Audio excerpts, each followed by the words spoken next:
और बेईमानी को बेनकाब करता है। जी बिल्कुल। और जो बात है कि अगर हम लोग कहें कि ये स्पीकर को इसमें बुरा नहीं लगता, अब स्पीकर इसी लोकसभा में यानी उन्हीं के अध्यक्षता में जब सदन चल रहा है उसमें तो गालियां तक दी गई अमलेंदु जी पिछली लोकसभा में, और क्या क्या कुछ कहा गया। असंसदीय तो छोड़िए, वो तो समाज में वो कहने लायक कुछ सारे शब्द नहीं होते, लेकिन वो रिकॉर्ड से भी नहीं हटाए गए। और यहाँ तो खैर अब ये संसदीय परंपरा ये कायम की जा रही है, लेकिन ये 30 साल से जो रिकॉर्ड है उनसे पूछना चाहिए कि आप जब 30 साल से, खैर संसद में तो आप नहीं थे, उसके पहले आप विधानसभा में थे, पर जब से आप 30 साल से संसद को भी देख रहे होंगे क्या परंपरा यहाँ पर रही है।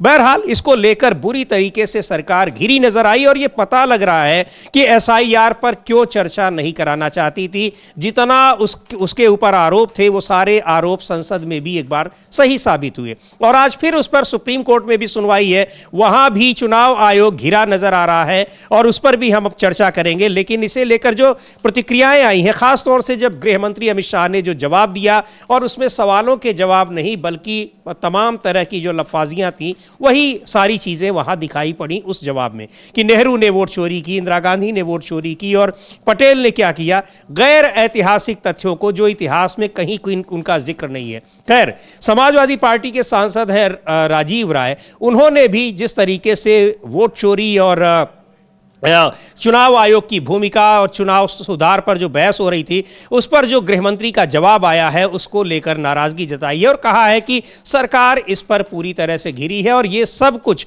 चुनाव आयोग और बीजेपी की मिलीभगत से हो रहा है। सुनते हैं राजीव राय को, क्या कहा उन्होंने। लोकसभा में चुनावी सुधारों पर बोलते हुए बोला है कि मैं आपको वोटर चोरी की 3 घटनाओं के बारे में बताना चाहूंगा। पहला, आजादी के बाद देश के पीएम का चुनाव होना था, सरदार पटेल को 28 वोट मिले थे, जवाहरलाल नेहरू को 2 वोट मिले, लेकिन जवाहरलाल नेहरू प्रधानमंत्री बने। ऐसे ही कई और झूठ भी वो बता रहे हैं वोट चोरी के, जो राहुल गांधी क्लेम कर रहे हैं कि भारत में इस समय वोट चोरी हो रही है। अब देश की आजादी के बाद उस जमाने में जवाहरलाल नेहरू को 28 वोट मिले, तो पहली बार हम सुन रहे हैं।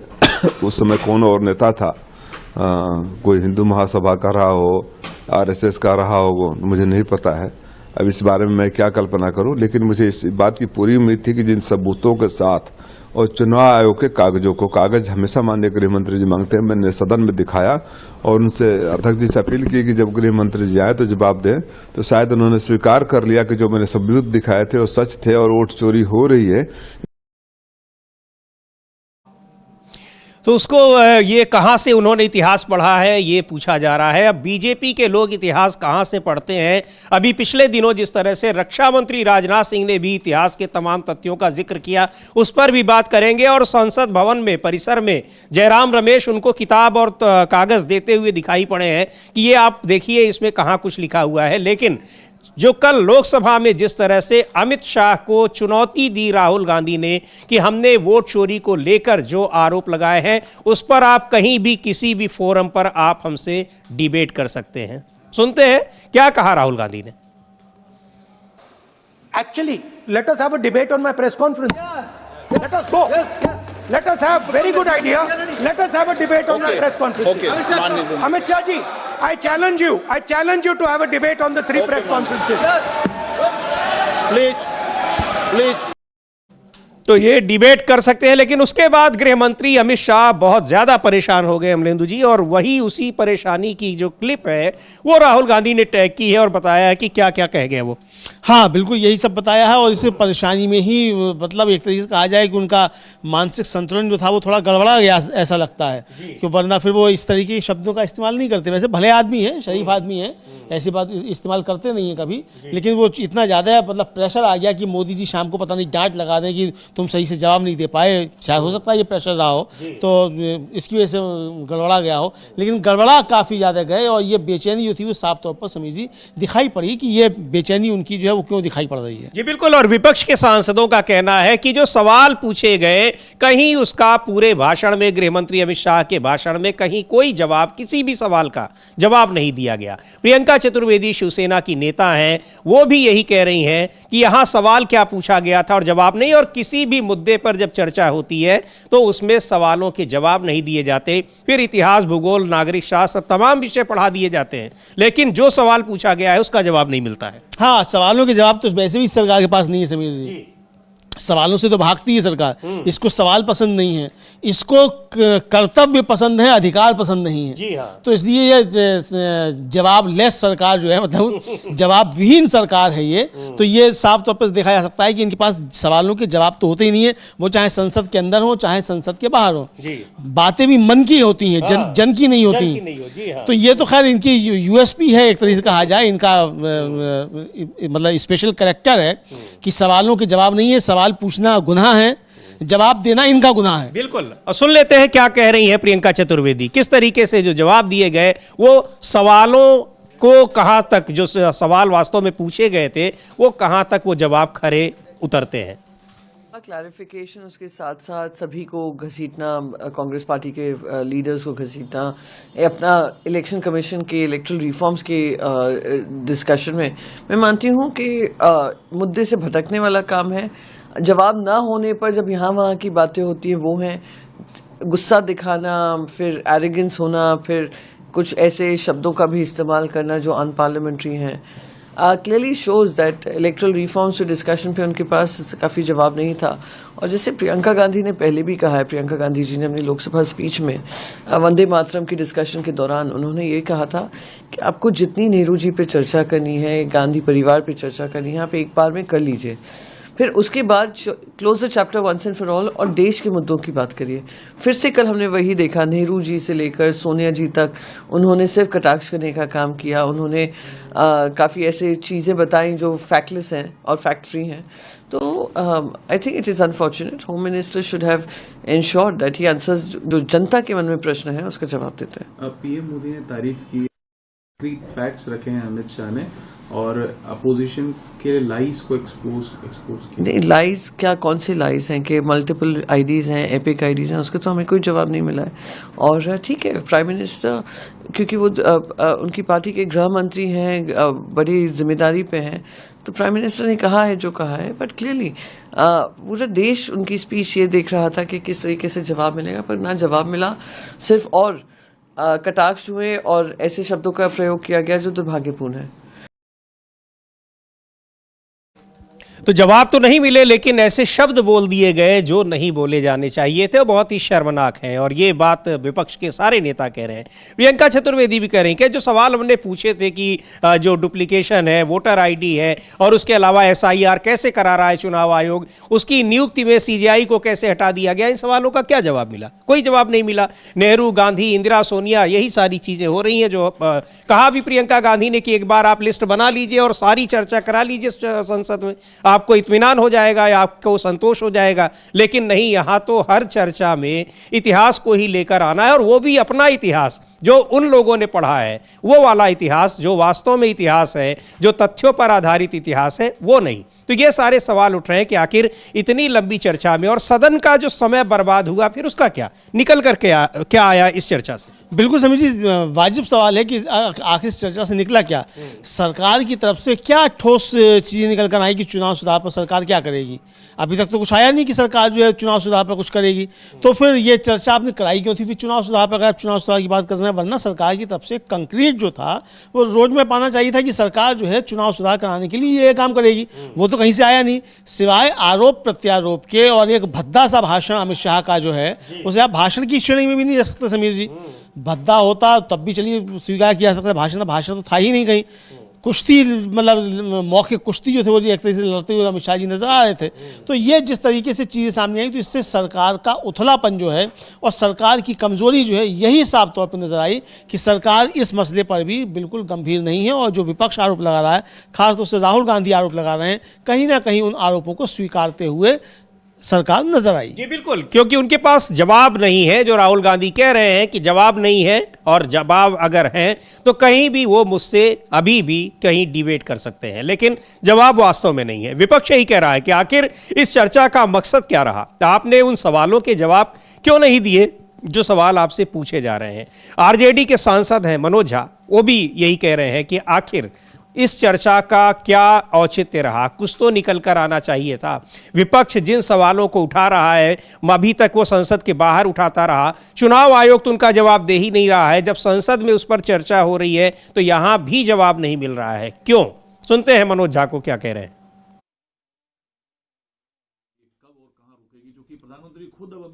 भाषण की तारीफ की है और कहा कि शानदार भाषण है, विपक्ष के खोखले एजेंडे को पर्दाफाश कर। देखिए, थोड़ा मैं समझता हूं कि ऐतिहासिक संदर्भ में देखिए, आपके वायर सर्विस के माध्यम से मैं 100 दफा बोल चुका हूं कि दस्तावेजों में जो संकीर्णता थी चुनाव आयोग के पास, सबसे पहले तो हम वहीं गए थे, रेजोल्यूशन वहां नहीं हुआ, हमें सर्वोच्च न्यायालय जाना पड़ा और फिर हठधर्मिता समाप्त हुई।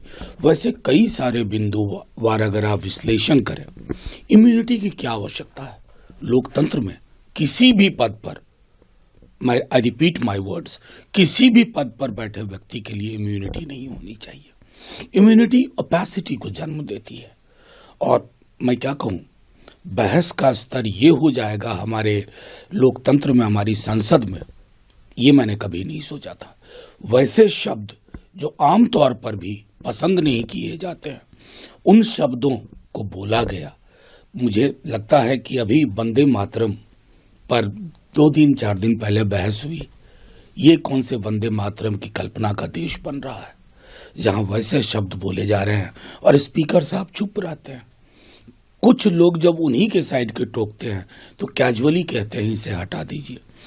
एक समग्रता में जो बहस का एक आधार होना चाहिए था, उस तो यहाँ किस तरीके से बहस का स्तर हो गया है, स्तर को लेकर तो लगातार चिंता जताई जा रही है अमलेंदु जी, लेकिन गृह मंत्री, प्रधानमंत्री अब इस तरह की भाषा अगर बोल रहे हैं और उसके बाद स्पीकर उस पर खामोश है। वो कह भी रहे हैं मनोज झा कि उन्हीं की पार्टी के लोग भी टोक रहे हैं कि आखिर ये क्या हो रहा है, क्योंकि कुछ संजीदा लोग वहाँ भी हैं जिन्होंने पुरानी संसदीय परंपराओं को देखा हुआ है, किस तरीके से संसद में बहस होती है, उनको भी इस बात से तकलीफ पहुँचती है। चूँकि बहुत सारे लोग ऐसे हैं जो दूसरी पार्टियों से, कांग्रेस पार्टी से, समाजवादी पार्टी से, तमाम अन्य पार्टियों से पहुँचे हुए हैं, तो उनको ये लगता होगा कि ये क्या हो रहा है और हम भी इस स्तर की बहस का हिस्सा बन रहे हैं, उसको लेकर चिंता जताई जा रही है। लेकिन गृह मंत्री के जवाब से सबसे महत्वपूर्ण बात तो ये कि जो सवाल पूछे गए थे उनका कहीं कोई जवाब नहीं रहा।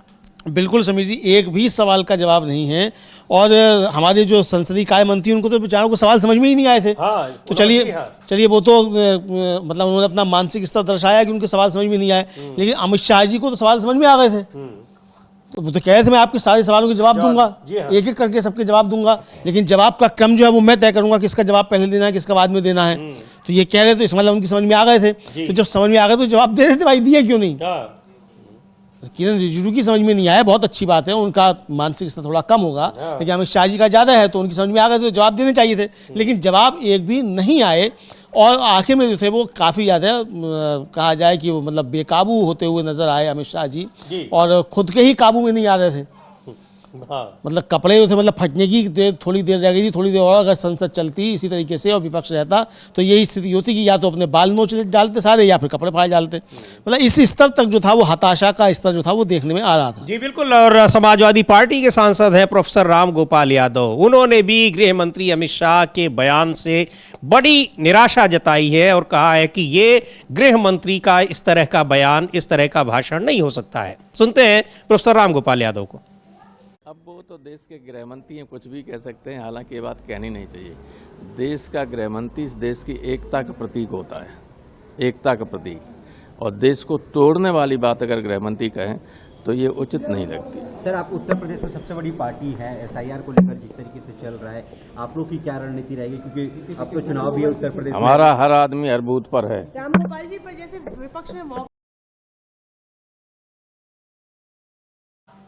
तो ये कि गृह मंत्री है, कुछ भी कह सकते हैं, लेकिन इस तरह की बातें नहीं करनी चाहिए, देश को बांटने वाली बातें नहीं करनी चाहिए। तो करनी तो नहीं चाहिए, लेकिन ये कह भी रहे हैं कि भाई अब वो हैं गृह मंत्री तो कहेंगे ही, जिसको सुनना है सुने और ना सुनना हो ना सुने। स्पीकर को भी पता है कि वो टोक देंगे तो कल उनके खिलाफ अविश्वास प्रस्ताव आ जाएगा, हटा दिए जाएंगे। यही तो डर हो सकता है, और क्या डर हो सकता है? बिल्कुल यही डर हो सकता है। वो देख चुके हैं राजस्थान से आने वाले जो हैं जगदीप धनखड़ साहब, उनके साथ क्या हुआ? मालूम पड़ा कि दोपहर मतलब शाम तक बैठे हुए हैं राज्यसभा में और घर पहुंचे नहीं कि इस्तीफा ले लिया गया, फोन पे इस्तीफा ले लिया गया और आज तक ये खुल के नहीं आया कि इस्तीफा देने गए भी कि नहीं गए। तो ये भी आया, तो ये अब लेकिन जिस तरीके से अमित शाह जी बेकाबू हुए एक तरीके से, वो उस पर काफी ज्यादा चर्चाएं समिति चल रही हैं। जी बिल्कुल, कि क्या इस तरह से कैसी जो बहस का स्तर है वो किस तरह से हो गया है। और आज अब राज्यसभा में भी चुनाव सुधार और SIR पर चर्चा होनी है, वहां भी ये चर्चा गर्मा गर्म रहेगी। चर्चा तो बहुत हो रही है, सवाल बहुत से पूछे गए विपक्ष की तरफ से, लेकिन जो जवाब दिया गया गृह मंत्री अमित शाह की तरफ से, वो जवाब सवालों का जवाब नहीं था, बल्कि अगर कहें तो वो सीधे मन की बात थी कि जो हमको कहना है हम वही कहेंगे। आप याद करिए अमलेंदु जी, कई मौके आए जब मणिपुर की बात हो रही थी, मणिपुर पर सवाल पूछा गया, सरकार के खिलाफ अविश्वास प्रस्ताव लाया गया कि कम से कम अब तो प्रधानमंत्री बोलेंगे, लेकिन वो 1.5-2 घंटे का भाषण दे गए, लेकिन उसमें मणिपुर का कोई जिक्र नहीं आया कि वो मणिपुर क्यों नहीं गए। इस सवाल का जवाब नहीं मिला। ऑपरेशन सिंदूर पर चर्चा हुई, ऑपरेशन सिंदूर को डोनाल्ड ट्रंप ने रुकवाया, वो क्यों दावा कर रहे हैं, इस पर सरकार कुछ नहीं बोली। प्रधानमंत्री खुद 2-2.5 घंटे का भाषण देते रहे, लेकिन एक शब्द भी नहीं, जबकि बीच में उनको राहुल गांधी ने याद भी दिलाया कि आप डोनाल्ड ट्रंप का नाम लीजिए, वो क्यों आखिर ऐसा कह रहे हैं, आप उनको जवाब दीजिए। फिर भी पानी पीने लगे और चुप हो गए, लेकिन नाम उन्होंने डोनाल्ड ट्रंप का नहीं लिया और ना ही उन्होंने उस पर कोई जवाब दिया। उसी तरीके सब ये है, अब देखते हैं राज्यसभा में क्या जवाब मिलता है। हाँ, अब राज्यसभा में भी देखा जाएगा समीर जी कि वहाँ क्या जवाब मिलता है और वहाँ भी क्या जवाब जो है अमित शाह जी देते हैं या नड्डा जी देते हैं या मोदी जी खुद देते हैं, ये देखना होगा। मोदी जी तो खैर नहीं आएंगे, क्योंकि मोदी जी की तो मजबूरी थी, एक बार आ गए वंदे मातरम पर बहस की शुरुआत करके, इतना ही काफ़ी है जी। इतने दर्शन, दिव्य दर्शन जो थे नॉन बायोलॉजिकल प्राइम मिनिस्टर के संसद को हो गए, काफ़ी है। बाकी प्रधानमंत्री विदेश यात्रा पर जा रहे हैं, 3-4 दिन की, शायद 3 दिन की यात्रा है, विदेश यात्रा पर जा रहे हैं। बहुत अच्छी बात है, जनता के पैसे से इसी तरीके से अच्छी यात्राएं कर ली जाएँ तो यह ठीक ठाक रहेगा मामला। लेकिन जनता के सवालों के जवाब भी तो देने चाहिए प्रधानमंत्री को। वो जनता के सवालों के जवाब कहाँ हैं? विपक्ष जो सवाल पूछा है वो जनता के ही सवाल पूछा है, तो वो सवालों के जवाब आने चाहिए। सरकार जनता के सवालों पर क्या काम कर रही है ये आना चाहिए। अभी तक तो कुछ आया नहीं है कि सरकार जो है जनता के सवालों पर क्या कर रही है। वंदे मातरम को 150 साल हो गए, तो इससे जनता का क्या भला होगा? 150 साल हो जाए, 250 साल हो जाए, तो इससे जनता का तो कोई भला होने वाला है नहीं। तो जिससे जनता का भला हो वो सरकार बताए कि उसने क्या किया। पढ़ने की चीज है, विश्लेषण की चीज है, वो संसद में चर्चा की चीज जगह थोड़ी, संसद में चर्चा की जगह नहीं है। दूसरा वो विद्वानों के, पढ़े लिखे लोगों की बात है। अब अगर वंदे मातरम पर नरेंद्र मोदी और अमित शाह जो वो ज्ञान देने लग जाएं, तो ये तो समीर जी मतलब एक कहा जाए बुद्धि का दिवालियापन है। बिल्कुल।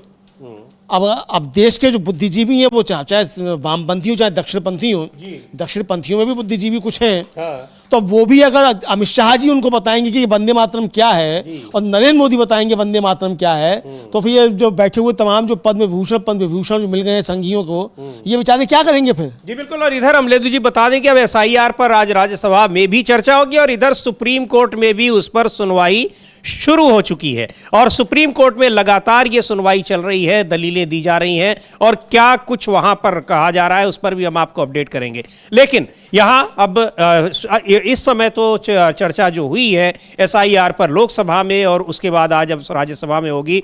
लोकसभा में जो जवाब आया है गृह मंत्री अमित शाह का, उसने पूरे विपक्ष को बहुत निराश किया है। समाजवादी पार्टी के सांसद हैं अवधेश प्रसाद, फैजाबाद से हैं यानी अयोध्या से, उन्होंने भी बड़ी निराशा जताई और कहा कि जो सवाल हमने पूछे, चूंकि अखिलेश यादव ने भी और समाजवादी पार्टी के और सांसदों ने भी, विपक्ष के कई सांसदों ने, बहुत सारे सवाल थे जिनका जवाब चाह रहे थे, पर गृह मंत्री के जवाब में किसी के सवालों का कोई जवाब नहीं था। अवधेश प्रसाद को सुनते हैं क्या कह रहे हैं गृह मंत्री अमित शाह ने जो जवाब दिया चुनाव सुधार को लेकर लोकसभा में उस पर। जैसा कि आप जानते हैं, आप क्या कहना चाहेंगे सर उस पर? देखिए, SIR पर लोकसभा में चर्चा हो रही, इस चर्चा में हमारे नेता कल की उम्मीद माननीय अखिलेश जी ने बहुत ही तथ्यात्मक ढंग से SIR पर चर्चा किया और वर्तमान में किस तरह से भारतीय जनता पार्टी के लोगों द्वारा भारतीय जनता पार्टी की सरकार द्वारा इस देश के करोड़ों दलितों का, पिछड़ों का, अल्पसंख्यकों का और गरीब लोगों का वोट काटा जा रहा। ये पूरी तरह से भारतीय संविधान में प्रदत्त अधिकार, फंडामेंटल राइट्स, जिसको भारत रत्न बाबा साहब भीमराव अम्बेडकर ने दिया, काटने की पूरी साजिश है। और ये भी दुख और व्यक्त किया कि उत्तर प्रदेश में 9-10 बेलों ने आत्महत्या कर लिया वर्कलोड के चलते। कौन सी जल्दबाजी है कि जो जिस काम को 3 महीने में निपटाया जा सकता है, कौन सी जल्दबाजी पड़ी है कि 1 महीने में निपटाने के लिए बेलों पर दबाव पड़ रहा है। तो ये सारे सवाल, ये इन्हीं सब सवालों के जवाब जानने के लिए इस चर्चा को रखा गया। बड़ी मुश्किल में सरकार तैयार हुई, लेकिन इन सवालों के जवाब नहीं आए कि SIR कराने की परमिशन कैसे मिल गई, उसको किसने दी है, उसने संसद की शक्तियों को कैसे हड़प लिया है, किस तरीके से चुनाव आयोग काम कर रहा है और चुनाव आयोग के आयुक्तों की नियुक्ति कैसे की जा रही है, क्यों CJI को हटाया गया। ये सारे सवाल उन जवाब में इनके जवाब नदारद रहे। हाँ बिल्कुल, सारे सवालों के जवाब जो थे नदारद रहे। किसी भी सवाल का जवाब जो है वो अमित शाह जी नहीं दे पाया। अमित शाह जी मतलब कि सरकार की तरफ से कोई भी जवाब का सवाल नहीं आ पाया। तो भाई जवाब को जवाब नहीं देने तो चर्चा क्यों कराई थी आपने? इसी तरीके से वंदे मातरम पर आपने बहस कराई, उसका क्या नतीजा निकला? सवाल जो थे उठ गए RSS के ऊपर, आपने RSS की बेइज्जती करवा दी। क्या आवश्यकता थी RSS की इतनी बेइज्जती करवाने की? मोदी जी ने कौन सी नाम का बदला RSS से ले लिया? भाई अगर स्वयंसेवक ना होते तो फिर क्या इतना आगे बढ़ पाते मोदी जी? लेकिन जिस संस्था ने आपको आगे बढ़ाया, आपने उसी की बेइज्जती करवा दी। उसके सारे काले चिट्ठे जो थे वो देश भर के सामने आ गए। पहले भी आ चुके हैं, संसद के अंदर पहले भी आ चुके हैं, लेकिन फिर से जो था एक वो आ गया। भाई जिसने 96-97 की और 98 की जिसने बहसें नहीं देखी हैं संसद की, उसे नहीं मालूम कि पहले भी ये मसला आ चुका है। अटल जी के समय भी आ चुका है RSS के कारनामों को लेकर। अटल जी का खुद का मसला उठा था कि किस तरीके से इन्होंने थी वो मुखबरी की थी और वादा माफ गवाह बन गए थे। ये मसला भी सदन के अंदर उठा था। तो जिन लोगों को नहीं मालूम था तो उन लोगों को फिर से वो सब चीज़ें देश के सामने आ गई। तो मोदी जी ने एक तरीके से RSS से बदला लेने के लिए कोई उनका कुछ रहा होगा, कोई खुन्नस रही होगी RSS से, तो वंदे मातरम पर चर्चा करवा दी सदन में। ये है वही कह रहे हैं विपक्ष के नेता कि यहाँ जो जरूरी मुद्दे, जो सवाल हैं, वो उनके जवाब नहीं दिए जा रहे हैं और बेमतलब की चीजों को, बेमतलब की बातों को उसमें रखा जा रहा है उस जवाब में। यानी एक तरह से फर्ज अदायगी की जा रही है, भटकाने की कोशिश की जा रही है। कांग्रेस के सांसद हैं प्रमोद तिवारी, वो भी यही कह रहे हैं कि यहाँ जरूरी मुद्दों पर चर्चा से बचती है सरकार और उन मुद्दों पर बात करती है जिनकी जो जनता से जुड़े नहीं है, जिनसे जनता का कोई सरोकार नहीं है। जो मूलभूत समस्याएं हैं, बेसिक इश्यूज हैं, उनसे सरकार चर्चा से भागती है। विपक्ष सवाल भी पूछता है, तब सवाल के जवाब भी नहीं आते हैं। सुन लेते हैं प्रमोद तिवारी को क्या कह रहे हैं। जवाब से इसका मतलब कन्विंस नहीं है। अमित शाह ने जो जवाब दिया SIR पर, उससे आप लोग कन्विंस नहीं है, संतुष्ट नहीं है, फिर आप लोग 14 को रैली करने जा रहे हैं इसी मुद्दे पर। निसंदेह मुख्य मुद्दों से हटकर जो वर्तमान है उससे दूर जाकर अमित शाह गिना रहे थे, वोट चोरी, कांग्रेस संगठन का जिक्र कर रहे थे। वो जिक्र कर रहे थे जिस तरीके से जिनका कोई वास्ता SIR से नहीं था। ये दर्शाता है कि सटीक जवाबों को देने की जगह वो खोखलेपन का प्रदर्शन कर रहे थे। कल मैं बहुत निराश हुआ अमित शाह जी से। मैं सोचता था इतने दिनों का अनुभव है, कुछ संयम और संयत रहेंगे। लेकिन अतीत के झरोखे से फिर वही नाम, सरदार पटेल वर्सेज पंडित नेहरू, वोट चोरी वहां हुआ, इंदिरा गांधी वोट चोरी वहां हुआ, सोनिया गांधी तक बात आई। मतलब वर्तमान से वो अतीत में ले जाते हैं और वोट चोरी का सीधा आरोप आप लोगों पे थोपते हैं। सवाल सीधा सा है, वर्तमान में जब कोई जवाब न हो, वर्तमान में चोरी पकड़ी जाए, जिस तरह एक एक घर में 700-800 लोग मिले, जिस तरीके से कर्नाटक का, हरियाणा का, महाराष्ट्र के सारे उदाहरण राहुल गांधी ने दिए, उसमें किसी एक का जवाब आया नहीं, बल्कि उन्होंने तय किया, इतना खिसिया गया कि मैं तय करूंगा मुझे क्या बोलना है और किस सिलसिले में किस को पहले बोलना है, किसको बाद में, और वास्तविक सवालों का जवाब वो नहीं दे पाए। आप लोगों के इन तो वास्तविक सवालों का जवाब नहीं दे पाया। वास्तविक सवालों के जवाब हों तब तो दें। इतने दिन से, इतने लंबे समय से इससे बचने की कोशिश कर रही थी सरकार, लेकिन विपक्ष के दबाव के आगे चर्चा कराने को तैयार हुई, तो अब जवाब में वहां उस इधर से उधर भटकाने की कोशिश हो रही है। हालांकि कह रहे हैं कि हम सारे सवालों के जवाब देंगे, लेकिन आप किन सवालों के जवाब दिए? विपक्ष के नेता कह रहे हैं कि जो भी सवाल हमने उठाए किसी के जवाब नहीं मिले। हाँ बिल्कुल, विपक्ष के सभी नेता ये कह रहे हैं कि हमने जो भी सवाल उठाए उससे किसी के जवाब नहीं मिले, और ये भी कहा गया कि भाई सवाल पूछे जा रहे हैं अगर चुनाव आयोग से, तो भाजपा के प्रवक्ता बाहर आकर क्यों जवाब दे रहे हैं? चुनाव आयोग जवाब दे, चुनाव आयोग भाजपा को आगे क्यों कर देता है? तो यही बार बार सवाल उठाए। तो इसका मतलब समीर जी, जो चुनाव आयोग और भारतीय जनता पार्टी की दुरभिसंधि को लेकर विपक्ष जो आरोप लगा रहा है, भारतीय जनता पार्टी कहीं ना कहीं उन आरोपों को सच साबित करती हुई नजर आती है। जी, इसी तरीके से कल जिस तरीके के आरोप अमित शाह लगा रहे थे और जवाब दे रहे थे, भाई सीधी सीधी बात भी कह सकते थे, ये भी कह सकते थे कि भाई चुनाव आयोग एक संवैधानिक संस्था है, हमारा उससे कोई लेना देना नहीं है, तो हम इस पर बात नहीं कर सकते, हमारे ऊपर कोई आरोप हो तो आप बताइए, ये कह सकते हैं। लेकिन आपने जिस तरीके से बचाव करने की कोशिश की, तो वो बचाव ना होकर ये हुआ कि आपने उन आरोपों को स्वीकार कर लिया। जी बिल्कुल, वही कह रहे हैं। कांग्रेस पार्टी के सांसद हैं सप्तगिरी उल्का, वो कह रहे हैं कि हम बार बार जब चुनाव आयोग की शिकायत करते हैं तो बीजेपी के प्रवक्ता उसके बचाव में आते हैं।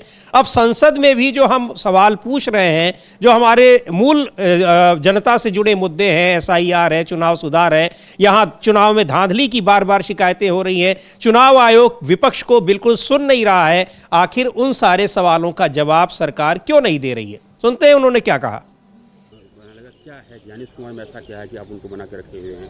ऐसा क्या है कि जो CC के इलेक्शन में जो पारदर्शिता तो उसके उस हिसाब से अपने हिसाब से उन्होंने नहीं, आप देखोगे तो जो 2023 में मतलब इम्यूनिटी दिए हैं, और उसके ऊपर ज्ञानेश कुमार जो उनके स्टेटमेंट्स आते रहे, एक CCTV के बारे में बोले कि आप माँ और बहनों को CCTV में दिखाएंगे करके, तो उनका जो भी रोल है उनका टिप्पणी नहीं करना चाहता हूं, बट ये सरकार इलेक्शन कमीशन का डिफेंड करने के लिए हमेशा क्यों आती है? इलेक्शन कमीशन के खिलाफ हम कुछ बोलते हैं तो इलेक्शन कमीशन कुछ नहीं बोलता, भाजपा के प्रवक्ता आते हैं जो उनके बारे में बयानबाजी करते हैं, उनके डिफेंस करते रहते हैं। हमारी सवाल बहुत साफ है, हम कुछ कुछ मुद्दे पे बात रखे थे, उसका जवाब हमें चाहिए।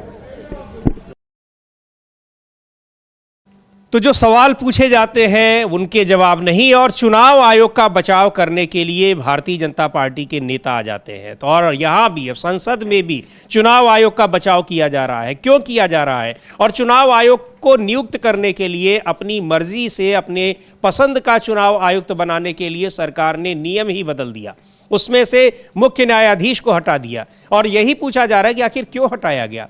SIR कराने की अनुमति किसने दी चुनाव आयोग को? SIR अगर कराया जा रहा है तो आखिर किस वजह से कराया जा रहा है? ऐसी क्या जरूरत आ पड़ी है? उसका एक जो वजह है वो संसद के पटल पर रखा जाए, और किसी भी तरह के नियमों का जो चुनावी प्रक्रिया है उसमें नियमों में बदलाव ये चुनाव आयोग नहीं कर सकता है। ये सारे सवाल पूछ रहे हैं कि आखिर संसद के अधिकार कैसे ले लिए हैं, लेकिन सरकार नहीं बता पा रही। कायदे से तो सरकार को भी इस पर आपत्ति दर्ज करानी चाहिए।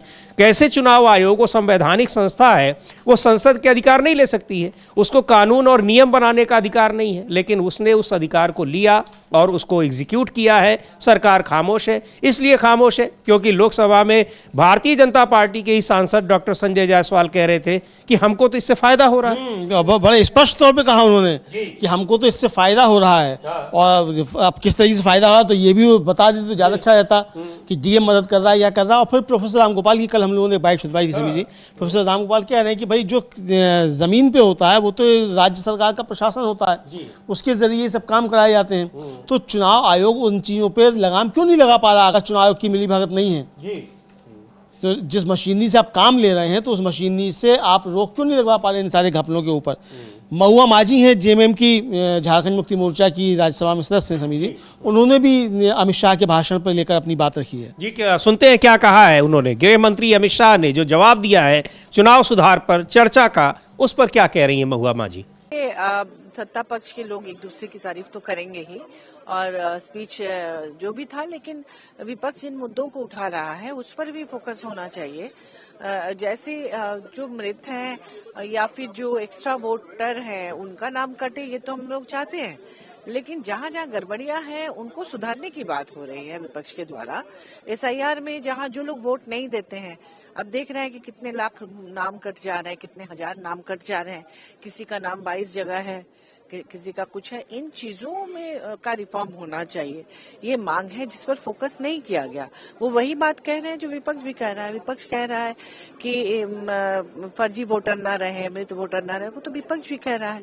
फिर नई बात कौन सी हो गई?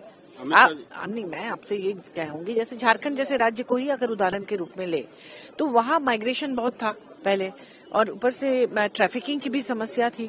अब मान लीजिए एक गरीब दिहाड़ी मजदूर या कोई उस तरह के लोग जो पूरे परिवार के साथ माइग्रेट करते हैं, फिर सीजनल आते हैं, कुछ काम किए फिर चले गए, तो ऐसे लोग अपने डॉक्यूमेंट संभाल के नहीं रख पाते हैं। उनके पास न तो जमीन के पट्टे मिलेंगे ना कुछ मिलेंगे, तो उनको तो आप कहेंगे कि ये फर्जी है, ये घुसपैठिया है। उनको भी ये राइट है कि उनको भी उन वोटर लिस्ट में उनका भी नाम हो। ऐसे लोगों का नाम भी कट जा रहा है जिस तरह से चल रही है चीजें। इन चीजों पर हम लोग फोकस करने के लिए कह रहे हैं, तो उस पर तो बात ही नहीं हुई। अमित शाह जी ने वही कहा था, तो उस पर तो बात ही नहीं हुई है। और ये सारे विपक्षी सांसदों का यही कहना है कि जो मूल मुद्दे थे जिन पर विपक्ष के नेताओं ने सवाल उठाए, वहां संसदीय कार्य मंत्री को समझ में नहीं आया, तो राहुल गांधी बार बार उन सवालों को ट्वीट भी कर रहे हैं, बता भी रहे हैं, हिंदी में भी अंग्रेजी में भी। आखिर क्यों उसका जवाब नहीं आया? इसी बात से पूरा विपक्ष हैरान है कि आखिर संसद में फिर उस पर चर्चा कराने का मकसद क्या था? क्या उस पर केवल यही है कि केवल टाइम पास करना था? हाँ, लग तो यही रहा, समझिए कि टाइम पास ही करना था, और टाइम पास किया गया। हाँ। मतलब टाइम पास नहीं, टाइम खराब किया गया। टाइम खराब किया गया, और देश का जनता की गाढ़ी कमाई जो है वो जो थी सरकार ने बर्बाद की, एक तरीके से ये कहा जाए तो। ये लेकिन जो जनता के सवालों के जवाब थे वो जवाब नहीं दिए गए। तो ये सरकार जो है ये असल में दायित्वहीन सरकार बनना चाहती है समीर जी। मतलब जनता के लिए है सारे कर्तव्य और दायित्व, सरकार का नहीं है। सरकार से आप जवाबदेही की उम्मीद मत कीजिए, सरकार जवाब नहीं देगी। सरकार जो मन होगा, हाँ, जो मन करेगी। आप पूछ भी नहीं सकते। मतलब जनता को सवाल पूछने का अधिकार नहीं है और सरकार को जवाब देने का अधिकार नहीं है। ये गजब तरीके की सरकार चल रही है। 70 सालों में पहली सरकार ऐसी आई है जिससे जनता सवाल नहीं पूछ सकती और सरकार जवाब नहीं दे सकती। और सवाल पूछने की जो जगह है संसद, उसका जो ड्यूरेशन है वो कम कर दिया जा रहा है। और उसमें भी पूछा नहीं, और उसमें भी कहा यार यहाँ राजनीति मत करो। अब संसद में जाके क्या करें? ढोल नगाड़ा बजाएं, नाचे वहां जाकर, क्या करें फिर अगर वहां राजनीति नहीं करेंगे तो वहां भी कहा था कि इस पर राजनीति मत करो, संसद में राजनीति, यहाँ पे राजनीति मत करो। अरे भाई, तो संसद बनी किस लिए? राजनीति के लिए बनी है ना। बिल्कुल। तनुज पुनिया है कांग्रेस के सांसद, उनको भी सुनते हैं क्या कहा उन्होंने। गृह मंत्री, खासतौर पर जो गृह मंत्री अमित शाह का जो जवाब था उसको लेकर ये सारी बातें हो रही कि आखिर जवाब दिया उन्होंने सरकार की तरफ से, लेकिन जो सवाल पूछे गए उनमें से किसी सवाल का जवाब नहीं आया। तनुज पुनिया को सुनते हैं। लोकसभा में आप लोग उससे संतुष्ट हैं, सहमत हैं, या आप लोगों के आरोप यथावत हैं? नहीं, देखिए, हम संतुष्ट बिल्कुल नहीं है। जो ट्रांसपेरेंसी जो बढ़नी चाहिए, रूल जैसे जैसे रूल बनता रहता है, जैसे जैसे बनता रहता है, तो वो ट्रांसपेरेंसी कहीं ना कहीं दिखी नहीं, इनके उसमें नहीं दिखी, भाषण में नहीं दिखी, और उल्टा जो है आरोप लगा रहे थे। हरियाणा में जो हुआ, जो असली सवाल थे उस पर तो जवाब नहीं दिया प्रेस कॉन्फ्रेंस पे, तो उल्टा जो है आरोप कांग्रेस के ऊपर लगा रहे हैं। आज जो हो रहा है उसके ऊपर डिबेट था, आज जो हो रहा है उस पर सवाल थे, लेकिन उसके जवाब नहीं मिल पाए। कह तो रहे हैं कि पंडित नेहरू सरदार पटेल कंट्रोवर्सी को लेते लेते राहुल कहाँ है तथ्य उसके? क्यों बता रहे पंडित नेहरू और सरदार पटेल वाला? वो इलेक्शन कमीशन ने चुनाव कराया था क्या? वो कहाँ था? वो उसमें कोई शक नहीं है कि ये अपने एजेंडा इनका अपना अलग है और अपने एजेंडे को लेकर के चल रहे हैं, उससे अलावा इनके पास कुछ नहीं है। लेकिन जब प्रधानमंत्री खुद, इसका मतलब है आप लोगों के आरोप को। तो तनुज पुनिया भी यही कह रहे हैं कि जो सवाल पूछे गए उनके कौन से जवाब आए, संतुष्ट हम कहाँ से होंगे? जब जो जवाब पूछा गया, जब जवाब दिया जाए तब संतुष्टि और असंतुष्टि की बात होती है। यहाँ तो जवाब ही नहीं दिया गया। सवाल कुछ पूछा गया है, सवाल पूछा गया है आम पर और जवाब दिया जा रहा है इमली का। हाँ, बिल्कुल, आम और इमली का जवाब जो है वो दिया जा रहा है समीर जी। पूछा जा रहा है आम तो बताया जा रहा है इमली। तो यही सब किया जा रहा है। तो अब यह अच्छी सरकार है, इस तरीके की सरकार भी लिखी थी लोकतंत्र में कि इस तरह की सरकार भी मिल सकती है आपको, तो वो भी दर्शन हो गए कि लोकतंत्र में क्या क्या गड़बड़ियाँ हो सकती हैं और लोकतंत्र जो है वो उसकी खराबियाँ क्या हो सकती हैं। तो इस सरकार से मालूम पड़ गया कि ऐसी सरकार भी लोकतंत्र में आ सकती है, मतलब ये लोकतंत्र की खराबियों के तौर पे इसको देखा जा सकता जी है। बिल्कुल, सवाल पूछने वाले को ही घेरा जा रहा है कि आप ये सवाल पूछ क्यों रहे हैं, आपको ये नहीं पूछना चाहिए। सवाल पूछने वाले को बताया जा रहा है कि वो क्या सवाल पूछेगा क्या नहीं पूछेगा, और जवाब उसमें जवाब नहीं दिया जाएगा, उसी को घेरने की कोशिश की जाएगी और ये भी कहा जाएगा कि हम हर सवाल का जवाब देंगे। सुनते हैं राजीव शुक्ला क्या कह रहे हैं। कांग्रेस पार्टी के सांसद हैं, पूर्व मंत्री हैं, वो भी गृह मंत्री अमित शाह के जवाब को, अमित शाह के बयान को, उनके भाषण को किस तरीके से देख रहे हैं। हमें तो यही समझ में नहीं आता कि कब तक इतिहास की बातें बीजेपी करती रहेगी, कब तक 50-60 साल पहले की बातें करती रहेगी। हर चीज में नेहरू जी, हमें लगता है नींद भी आती है रात में कि नहीं आती। रात में भी नेहरू के सपने आते होंगे, इंदिरा गांधी के सपने आते होंगे, राजीव गांधी के सपने आते होंगे, सोनिया गांधी के सपने आते होंगे। दिन भर जो है उन्हीं को हर चीज के लिए उनको दोष देना। तो भैया तुम क्या कर रहे हो, 11 साल से सत्ता में बैठे और पहले भी 6 साल रहे, तो तुम्हारा 17 साल में कोई वो नहीं है, हर चीज नेहरू जी। तो अब हर चीज़ में नेहरू, इंदिरा और सोनिया गांधी, राहुल गांधी, राजीव गांधी, वही चीज़ें हर बार हर चीज़ में। और यहाँ सवाल कुछ भी पूछा जाएगा, जवाब एक होगा। ये भी देखने को मिलता है अमलेंदु जी कि सवाल किसी भी मुद्दे पर रहे, करंट मुद्दे पर रहे, मणिपुर पर रहे, चुनाव सुधार पर रहे, SIR पर रहे, जवाब वही होगा कि इतिहास से शुरू होगा और वो ख़त्म होगा जहाँ वो चाहेंगे। हाँ बिल्कुल यही कि जो भी आप मतलब जो है ना कि वो जज साहब बहुत आदेश देते हैं कि परनाला वहीं गिरेगा, तो परनाला वहीं गिरेगा जहां बीजेपी चाहेगी। मतलब आप सारी बहस कर लीजिए, जज साहब का आदेश कुछ हो, लेकिन परनाला वहीं गिरेगा जहां बीजेपी चाहेगी। यानी सवालों के जवाब देने नहीं है, ये साफ तौर पर है कि बिना सवालों के जवाब दिए हुए निकल जाना है और जो हम चाहेंगे वही करेंगे। तो ये बताने की कोशिश जो है वो इस सरकार की तरफ से बार बार होती है और उसमें कामयाब भी नजर आती है सरकार, एक तरीके से देखा जाए तो। हाँ, लेकिन ये है कि घिरी जरूर है सरकार। चुनाव सुधार, SIR, किस तरीके से वो चुनाव आयोग के साथ मिलकर पूरी चुनावी प्रक्रिया को हाईजैक कर रही है और यहाँ देश के लोकतांत्रिक सिस्टम को, व्यवस्था को, ढांचे को खत्म करने की कोशिश की जा रही है। क्योंकि जो सवाल भले जो उसके जवाब नहीं दिए गए, लेकिन जो सवाल उठाए गए वो जनता को पता है, क्योंकि वो ऐसे सवाल हैं जिनसे जनता खुद रूबरू हो रही है, वो कोई नए नहीं है। राहुल गांधी ने वही कहा कि ये सारी चीज़ें मैं प्रेस कॉन्फ्रेंस में उठा चुका हूँ और ये इसके लिए हमारे पास प्रूफ है, दस्तावेज हैं, सारी चीज़ें हमने रखी हुई हैं और कहीं भी आप इस पर हमसे बहस कर सकते हैं, लेकिन जवाब नहीं मिल रहा है। पर जनता को पता है कि सवाल ये कितने महत्वपूर्ण हैं और आम जनता से जुड़े हुए हैं। नेहरू ने क्या किया, ये क्या किया, वो सब ने इतिहास की किताबों में पढ़ा है और आपकी इतिहास की किताब से कोई पढ़ने वाला नहीं है, क्योंकि उन पे वो तथ्यों पर आधारित नहीं है, बेसलेस है, निराधार है, उनका कोई उसका आधार नहीं है, कोई लॉजिक नहीं है। पर उसकी ज़रूरत भी क्या है संसद में, संसद का समय बर्बाद करने की क्या ज़रूरत है। कांग्रेस के सांसद हैं उज्ज्वल रमण, उनको सुनते हैं क्या कहा उन्होंने और किस तरह से सवालों से भाग रही है सरकार, SIR पर चर्चा कराने से क्यों भाग रही थी, ये सारी चीज़ें हैं। लेकिन सरकार के पास हर मुद्दे का, हर सवाल का जवाब एक ही तरह से होता है, एक ही पैटर्न पर, वो चाहे प्रधानमंत्री दे, चाहे संसदीय कार्य मंत्री दें और चाहे गृह मंत्री दें। हाँ, कोई भी आकर मतलब जिम्मेदारी की बात किसी को नहीं करनी है। ये एक तरीके से समझिए, ये हर चीज के लिए हाँ, हर चीज के लिए जिम्मेदार नेहरू हैं। अरे भाई, नेहरू तो इसके लिए भी जिम्मेदार है कि मोदी जी प्रधानमंत्री बन गए। नेहरू ना होते तो मोदी जी प्रधानमंत्री नहीं बन पाते, ये व्यवस्था नहीं होती, लोकतंत्र नहीं होता और ये संविधान नहीं होता तो नहीं बन पाते मोदी जी। तो नेहरू जी का सबसे बड़ा पाप तो यही है कि ऐसी व्यवस्था बनाया गई जिस व्यवस्था में जो है नरेंद्र मोदी प्रधानमंत्री बन गए और देश झेल रहा है। 11 साल से 12 साल होने जा रहे हैं। तो नेहरू जी का ये पाप तो है, निश्चित तौर पर नेहरू जी का ये पाप है। तो भारतीय जनता पार्टी इस पाप को बाबा याद दिलाती है नेहरू जी के कि नेहरू जी ने ये पाप किए थे कि ऐसी व्यवस्था बनाई जिसकी वजह से नरेंद्र मोदी प्रधानमंत्री बन गए। बहरहाल समझिए, एक व्यंग की बात है। कुल मिलाकर सरकार को जिम्मेदार होना चाहिए